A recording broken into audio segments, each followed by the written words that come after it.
Vous nous suivez sur RTI 1 et nous parlons de développement durable avec notre premier invité, le docteur Denis Nianzou, qui est avec nous. Alors, docteur, nous poursuivons avec une autre question. C'est vrai qu'aujourd'hui, pour concrétiser les ambitions de l'État de Côte d'Ivoire, quel est aujourd'hui le chemin parcouru et quels sont les progrès qui restent à faire? Alors, on peut retenir effectivement qu'il y a du chemin qui est parcouru en Côte d'Ivoire en matière de promotion et de renforcement du développement durable en Côte d'Ivoire. Sur un plan institutionnel, donc je fais donc allusion au cadre institutionnel et législatif qui est créé sur lequel le modèle va s'appuyer pour s'enraciner dans le contexte ivoirien. Donc il y a un ministère de l'environnement et du développement durable qui est créé, une direction générale qui existe. Ensuite, il y a une commission nationale de développement durable qui a été créée tout récemment d'ailleurs, qui existait, mais elle a été actualisée par décret maintenant avec des éléments qui constituent aujourd'hui un organe consultatif de haut niveau parce que présidé par le Premier ministre. Ensuite, une loi d'orientation sur le développement durable a été adoptée en juin 2014 et cette loi identifie un ensemble d'acteurs qui sont censés s'approprier le modèle et le mettre en œuvre au quotidien. Donc voilà un peu des éléments qui sont... Et puis à côté, vous avez pas mal d'initiatives qui sont sur le terrain, qui se déroulent sur le terrain, que nous déployons sur le terrain pour faire avancer le modèle. Mais il y a du chemin encore, il y a des progrès à réaliser.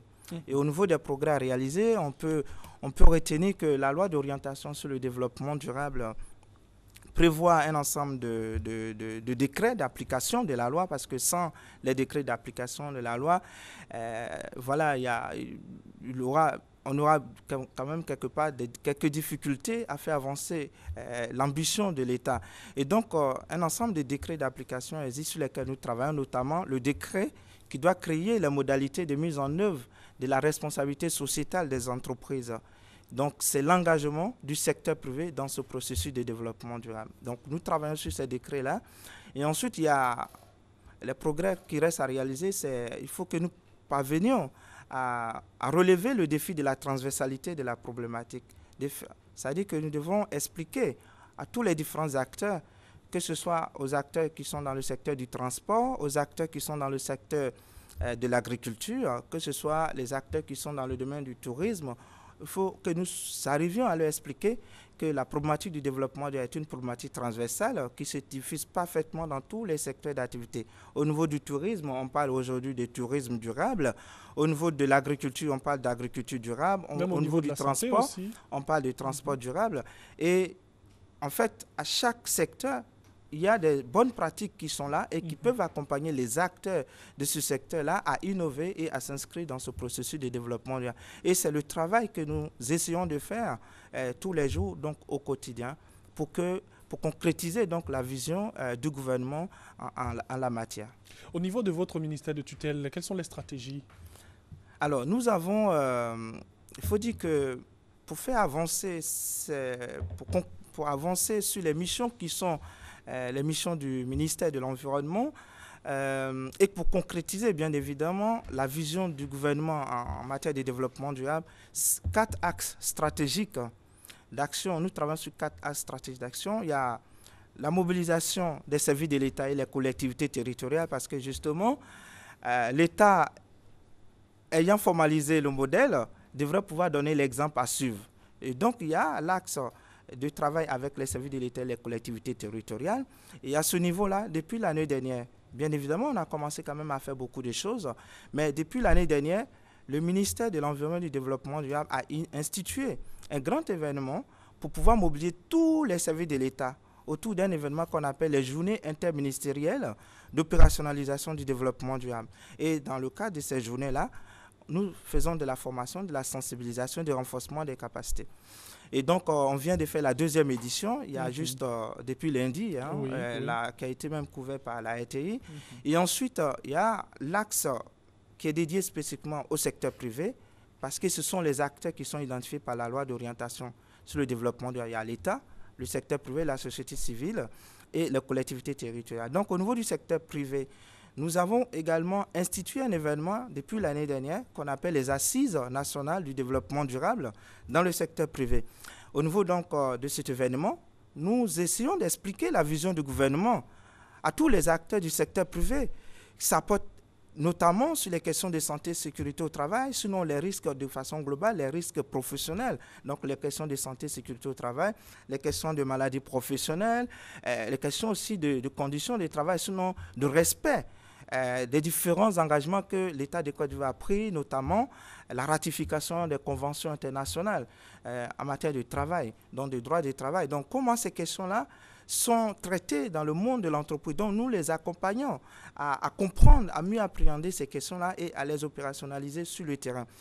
Ensuite, donc on a fait la première édition l'année dernière et d'ici 3 mois, on devrait faire donc la deuxième édition. Vous êtes invités à couvrir donc d'ailleurs l'événement. Nous serons là avec vous. Ensuite, il y a une collaboration avec la société civile parce qu'il faut aussi amener les différents acteurs de la société civile à comprendre que nous sommes tous dans le même bateau, que la propriété, parce que quand j'ai parlé de gestion durable des déchets, ce n'est pas pour Denis Nianzou. Ça fait plaisir que nous marchions. En tout cas, ce sera bien qu'à Abidjan, par exemple, on soit fier de dire que bon, on a une ville qui est très propre, qui est ceci, qui est cela, comme on le dit souvent concernant le cas du Ghana. Est-ce qu'aujourd'hui, vous avez le sentiment que ce message est bien perçu? Nous pensons qu'il y a quelque chose qui est en train de se passer dans ce pays-là. Nous pensons qu'il y a quelque chose qui est en train de se passer, que les acteurs... Maintenant, au départ, il y a eu une petite mystification du concept. Il paraissait un peu utopique, un peu difficile à comprendre, mais aujourd'hui, de plus en plus, les gens parlent de cette problématique du développement durable parce que justement, on a bien compris qu'on est tous concernés. Quand je parlais des questions de conditions de travail sur la dimension sociale, je pense qu'au niveau de la RTI, vous avez bien compris que vous êtes concernés par ces questions. Ouais. Quand j'ai parlé de la dimension environnement avec les questions de gestion des déchets, de valorisation aussi, des questions des déchets en énergie électrique, mais aussi la promotion des énergies renouvelables qui peuvent nous permettre de nous éclairer face à des questions de délestage d'électricité. Toutes ces questions, on se retrouve parfaitement bien là-dedans. Donc, il faut dire que les acteurs essaient vraiment de s'engager sur ces problématiques. Pour terminer, je dirais, par exemple, on a eu une séance de travail tout récemment avec le patronat à la SOGECI le 22 mars dernier, où des entreprises sont venues présenter des cas concrets de mise en œuvre de ce modèle de développement à travers des actions concrètes qui sont menées sur le terrain. On a invité des entreprises, comme je ne vais pas citer leur nom, qui sont venues nous présenter des innovations majeures sur le plan social, sur le plan environnemental et sur le plan économique. Restons avec les acteurs avec lesquels vous travaillez, ceux qui sont en Côte d'Ivoire. Et est-ce que ces acteurs-là ont concrètement des engagements par rapport au développement durable? Ah oui, complètement. Comme je viens de le dire, il y a des vrais engagements. Au niveau de l'État, si on prend cas par cas, au niveau de l'État, par exemple, il y a la loi a institué la mise en place, en tout cas a prévu la mise en place des comités de développement durable dans les organisations, dans toutes les organisations. Et l'État de Côte d'Ivoire, sinon les services de l'État, sont en train de donner l'exemple à suivre en installant leur comité de développement durable. Aujourd'hui, le ministère de l'Environnement ayant le lead sur ces questions-là est en train de mettre en place son comité de développement durable et a invité tous les autres ministères à faire autant. Donc, avec l'État, il y a des éléments concrets qui sont en train de se passer. Ensuite, à ce cas précis, s'ajoute par exemple une charte sur les éco-gestes au quotidien en matière de comportement responsable, sur la gestion de l'électricité dans nos bureaux, l'utilisation des papiers que nous utilisons pour imprimer. Donc, il y a des éléments concrets qui sont en train de se passer dans l'administration. Et ensuite, quand vous venez au niveau du secteur privé, il y a aussi des actions concrètes qui sont en train de se passer sur le terrain. Par exemple, nous avons reçu tout récemment des entreprises qui nous ont fait parvenir leur rapport de développement durable pour que le ministère découvre concrètement les actions qui sont entreprises par ces entreprises-là à leur niveau. Donc, nous pensons que c'est comme une mayonnaise, nous sommes en train de la faire et elle va prendre. Nous sommes convaincus que ça va prendre. Alors, repartons juste un peu en arrière. En septembre 2015, eh bien, les Nations Unies ont adopté un nouveau programme de développement durable à l'horizon 2030. Et vraiment, de quoi s'agit-il exactement pour la compréhension, pour éclairer la lanterne de toutes les personnes qui nous écoutent, qui nous regardent? Alors, il faut dire qu'au sein des Nations Unies sont discutés, négociés des projets de développement, des programmes de développement. Et tout ceci vise donc à l'éradication de la pauvreté, à la préservation de l'environnement et bien d'autres objectifs. Donc, en 2000, il y a eu un ensemble d'objectifs, donc 8 objectifs qui ont été adoptés et devraient être atteints sur 15 ans, donc de 2000 à 2015. Donc nous sommes en 2016 maintenant, donc il faut dire que le bilan a été fait l'année dernière et il y a eu des progrès, mais aussi certains bilans dans certains contextes sont mitigés. Et donc de nouvelles négociations, un nouveau processus a été enclenché. Et ce processus a abouti à l'élaboration et à la formalisation d'un ensemble de 17 objectifs de développement durable qu'on appelle les ODD. Et ces ODD-là s'appuient sur les précédents OMD, les objectifs du millénaire de développement. Donc, on est passé de OMD à ODD. Et ces nouveaux objectifs-là, ODD, il y en a 17, auxquels sont associés des cibles, doivent aussi être atteints sur 15 ans. Donc de 2016 à 2030.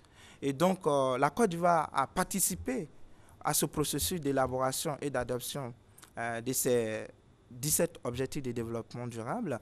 Et le ministère de l'Environnement et du Développement durable a, dans ses attributions, la responsabilité de faire en sorte à ce que tous les acteurs ivoiriens puissent participer à ce processus de mise en œuvre de ces ODD en Côte d'Ivoire. Et donc, des travaux sont initiés au niveau du ministère et s'inscrivent parfaitement dans un processus inclusif et participatif qui implique tous les acteurs en Côte d'Ivoire.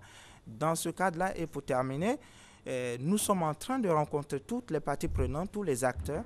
Et donc, on a eu les journées interministérielles pour mobiliser les secteurs, les acteurs de l'administration. Ensuite, on a eu une séance de travail hier avec le monde universitaire pour engager la recherche scientifique sur ces problématiques et bientôt la société civile. Donc, tous les acteurs seront rencontrés et ensemble, nous allons travailler sur les choix prioritaires parce que nous avons 17 objectifs, 169 cibles. Il faut donc faire des choix pour la Côte d'Ivoire. Il faut simplement prioriser. On doit intervenir sur les 17, mais il faut faire une priorisation. Donc, tout le monde sera sensibilisé et ensemble, nous allons travailler sur les choix qui répondent à nos propres réalités sociales, à nos préoccupations environnementales et à nos préoccupations économiques. Donc voilà un peu le travail que nous sommes en train de bâtir au quotidien au niveau du ministère. Merci pour tout ce que vous faites, pour toutes les actions. Merci, Dr Denis Nianzou. Merci d'être venu. Et puis, un petit café avec quelque chose. C'est le matin, donc juste prendre un peu de force. Vous êtes dans Matin Bonheur et là, on parlait de développement durable avec le Dr Nianzou. Je rappelle qu'il est directeur général du développement durable. Petite pause et on revient juste après.